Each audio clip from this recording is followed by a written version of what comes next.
Sorry, I was trying to find the correct file. So really quick, before we get into procedural texturing, I'll explain what that is in a minute. I just wanted to run through like a few examples of what I've had a lot of people ask me what the some of the sliders for like a basic AI standard surface shader do. So I figured I'd just run through some of them like pretty quickly. I figured since you guys have been using these for a while, I am just going to go through this kind of fast. So if you have questions, just yell out and I'll try to answer them. But anywho, so first of all, if you guys weren't aware, there's a cool thing in the Arnold render view, like this little thing. It'll only render part of your screen at once, which I am totally going to use because I hate rendering multiple objects at once. All right, so this is an AI standard surface shader that I made. I just turned off all of the stuff for specular, so what you're seeing is pretty much only the settings for the base color. So all base weight is, it's just like, kind of hard to describe, but it's basically how much of your texture, or like how much of your color shows through. So what I usually look at if I'm, for weight, is I'll usually either leave it at the default 0.8 or at just bump it up to 1 depending on the look I'm going for. But it is a little useful, like in instances like this, you can see that this white is like super blown out. So if you ever do have one object that's just kind of over bright in your scene and like looks a little bit weird, you can kind of compensate by just weight slidering it down a little bit. So you can see like this still looks white, it's just a little bit less blown out, which is even more obvious on the actual computer monitor. But you can use that as sort of a, exposure buffer for particular objects if you have to. Color is obviously color. Diffuse roughness is basically, it ends up looking a little bit like a darkness slider, in my opinion. Basically what it's doing is just adding in a bunch of fake microgeometry, the same way you would add in a bump map or something like that, or the same way that roughness works for specular. This is just for the base color. So functionally, most of the time, it just sort of turns your object slightly darker. But what's actually happening is the light's hitting your object, hitting this microgeometry, and casting more shadows, which is why when I take that slider up, these areas in here get a little bit more pronounced, like you can see the curvature a little bit better. And the whole object looks darker is because that microgeometry is basically casting more shadows.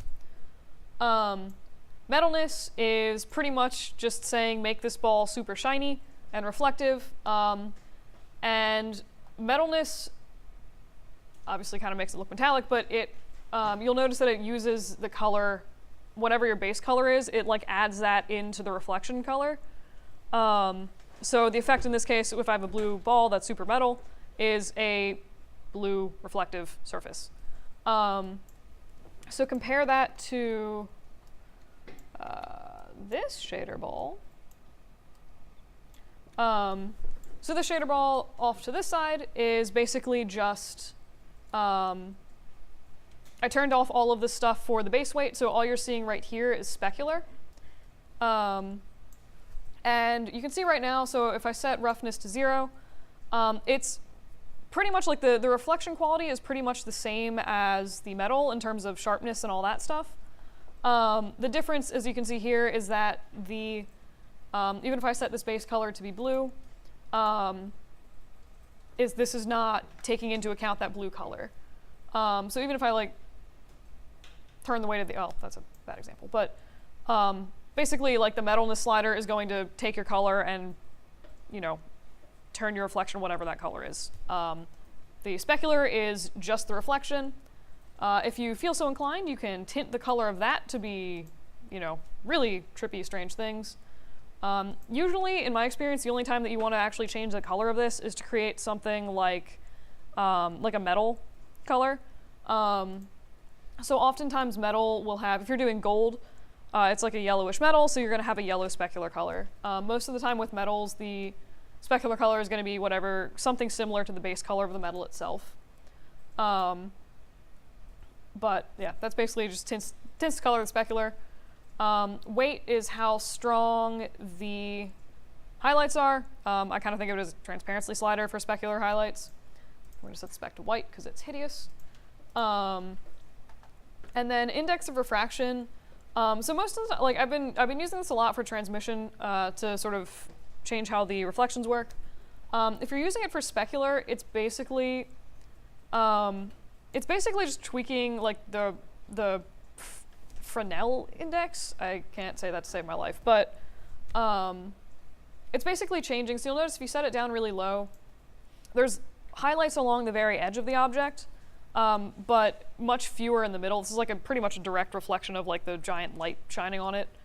So the higher I set this slider, the more wraparound you get from that specular highlight, if that makes sense. And if I set this all the way up, you can see the specular is like affecting the whole surface pretty dramatically and actually creating a pretty chromy effect there.